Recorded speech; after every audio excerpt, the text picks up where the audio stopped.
Welcome back to another Sunday video here. So, how important is getting stronger for getting bigger? So, I've gone back and forth on this in the past, and I've had two different approaches to this, and I think that there generally is two sort of camps to this. Now, not everybody falls in one or the other. A lot of people fall in the middle, but let's talk about the two camps. So, one camp. Getting stronger means you're getting bigger, and you have to get stronger to get bigger. And getting stronger forces your muscles to grow. This is the approach that I used to kind of believe in. This is what I trained for. And I just thought, hey, if I get really strong at these lifts, I'm going to be freaking yoked. And for me, this resulted in me kind of throwing out my form, not paying attention to the mind-muscle connection, cutting ranges of motion, and doing things that probably aren't beneficial for hypertrophy. So, in my experience, that approach was kind of dog shit. And then there's the other camp to where it's more so, nah man, it's more about that mind-muscle connection, using longer ranges of motion, getting that time under tension, and it doesn't matter as much if you get stronger for getting bigger. And I probably lean a little bit more towards that second camp. And the reason for this is because it seems as though we can hypertrophy our muscle in a variety of rep ranges. In that 6 to 30 rep range seems pretty sweet. So if someone can induce hypertrophy in that 20 to 30 rep range, that rep range probably isn't conducive to large increases in strength, because the intensity or the weight on the bar relative to your 1 rep max is going to be a pretty good predictor of how strong you get. So from some of this research, it suggests that, hey, that 20 to 30 rep range is decent for growing muscle, and we probably aren't going to see super increases in strength. Additionally, I think that as you're going through a mesocycle for hypertrophy, your volumes are going to be higher. And when your volumes are higher relative to what's high for you, there's going to be quite a bit of fatigue there. And when you're under more fatigue, then you're probably not going to be able to produce as much force. And you're probably not going to see as many strength increases as you're going through hypertrophy cycles. Additionally, when you're doing more hypertrophy type training, there's a lot of theoretical rationale to use different angles, different exercises, and that sort of thing. And when you're using more variation, then you are not specifically training any one particular exercise and periodizing one particular exercise to really get stronger on that. And you might only be doing those main compounds once a week and that sort of thing. So I think that for those reasons, you can see a lot of hypertrophy without increases in strength. And I think that you can really run into issues when you only think about strength and you only think that, hey, I have to get stronger or I won't get any bigger. And I almost think a better approach is kind of letting those strength gains come to you a little bit. This is something that my man Steve Hall posted about was, hey, if your strength increases are there, that's great. But don't throw out your form just to arbitrarily kind of get stronger, and let strength be kind of a byproduct of getting bigger over time. And stick to your reps in reserve and still train hard, but the strength increases will come over time. And when training for hypertrophy, the main goal is probably lifting throughout a full range of motion, training a muscle group on a per rep basis and stimulating a muscle group well each and every rep, having a certain amount of hard sets per week.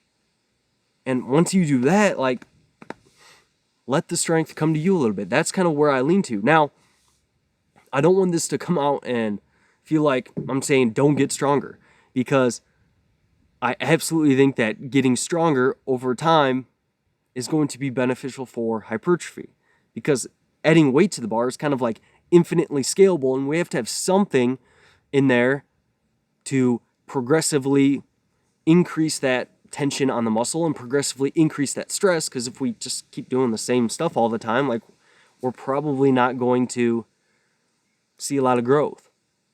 So I do think that there's something to getting stronger, and I think that the anecdotal evidence of, hey, just getting effing strong throughout a full range of motion on a handful of exercises seems to work pretty well. So what do you do with this information? How does it affect programming and that sort of thing? Well, I think that, for one, how you train matters a lot for hypertrophy. And it's very important, I think, to train a muscle group through a full range of motion to at least control that eccentric a little bit. Don't just like dive bomb your squats, and to really focus on, as bro as it sounds, on those isolation and machine movements, especially really squeeze the shit out of that muscle at that peak contraction. I do think that that's important. And, I noticed a lot of gains when I switched to that approach compared to just trying to get stronger. But there's so many confounding variables of eating more food and doing more volume and that sort of thing. So both approaches can work here. But training-wise, how you train matters. And that's how I'd kind of approach your training. Nice full range of motion, controlled, but still aggressive there. Still trying to progress and increase your performance. And then on a week-to-week basis inside your mesocycle, I don't think that you necessarily need to try to force strength progression, and if you don't, that you're not growing. I would set up a progression to where you are training from around your MEV up towards your MRV in your muscle groups that you care most about. And this is another thing too. I think it's important to get really clear on what your goals are. Like, I think that some people will just say that, hey, I need to train from my minimum effective to maximum recoverable in all my muscle groups, when they haven't really laid out what they want to get out of this bodybuilding thing in 3 to 5 years. Like, I had to have a come to Jesus moment with myself to where it's like, dude, if my legs really don't get any bigger for the rest of my life, I'm not going to be that disappointed about that. Like, I know, as weird as that might sound to some of you, like, I'm pretty cool with where my legs are at. And adding an inch to my quad circumference or girth or whatever that is, how's that? Is that really going to improve my quality of life that much? No, I don't think so a whole lot. However, in 3 to 5 years, I would like to see, a bigger chest, bigger arms, bigger traps. We're working on those traps. So that's been more my focus. So considering that I'm more clear on my goals now, that's reflected my training to where, hey, I'm not going to work all the way up to my MRV for my hamstrings and my quads and stuff like that. Am I still going to work in that MEV territory? Absolutely.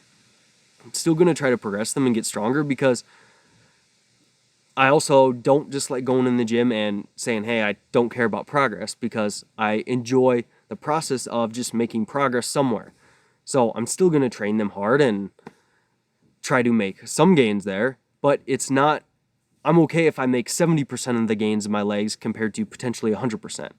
All right, so get clear on your goals and train from that MEV to MRV throughout a mesocycle in the muscle groups that you care about.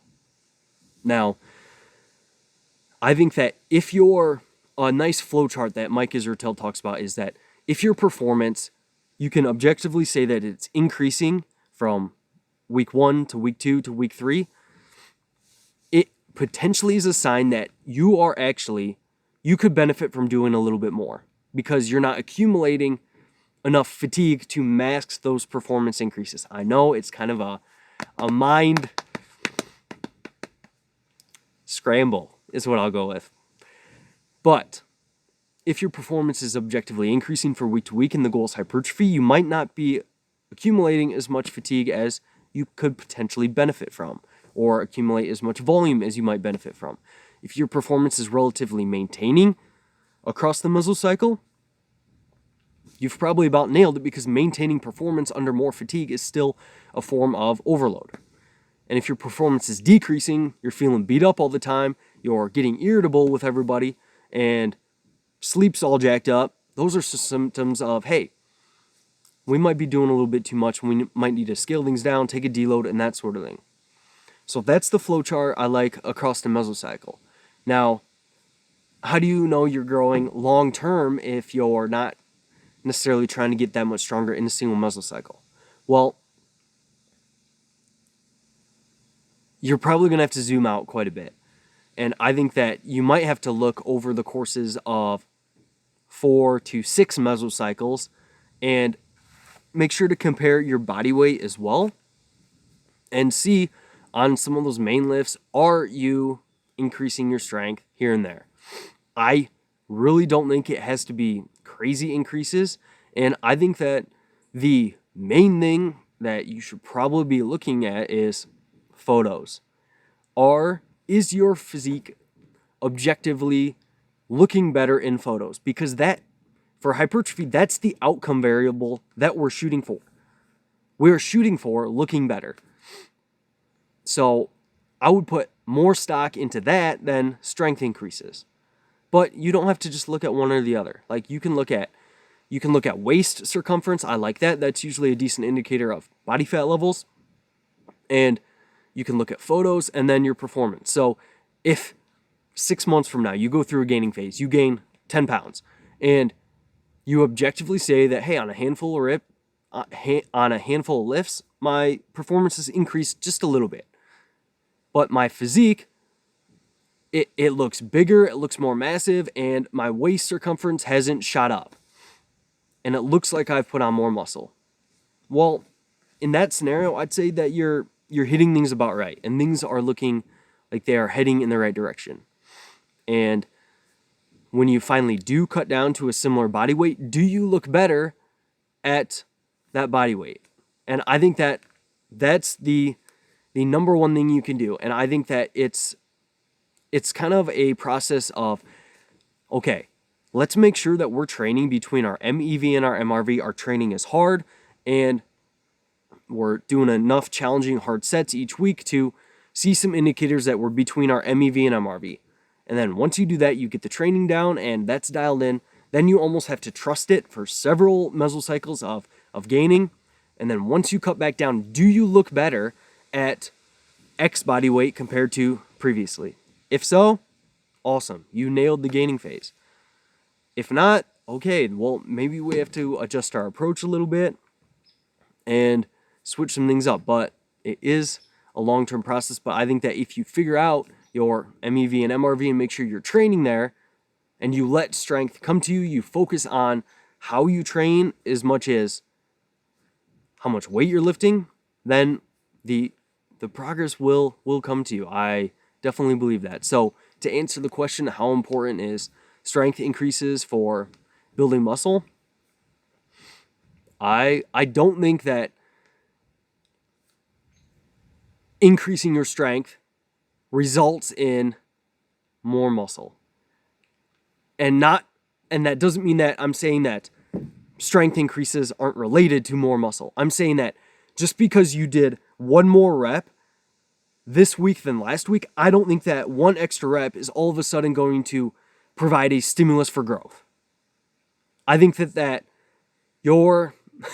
I think it could get convoluted. I think that increase in a rep or that increase in strength is a byproduct of previous training, and that previous training was still providing an ample stimulus for growth, but now since you're a little bit bigger, the stimulus for growth is the stimulus that's needed for growth is a little bit more, so you have that increase in performance there. If that makes any sense. I don't know if that made sense. I don't know if that made sense to myself, but hopefully this video gave you some ideas, and yeah, that's all I got for you.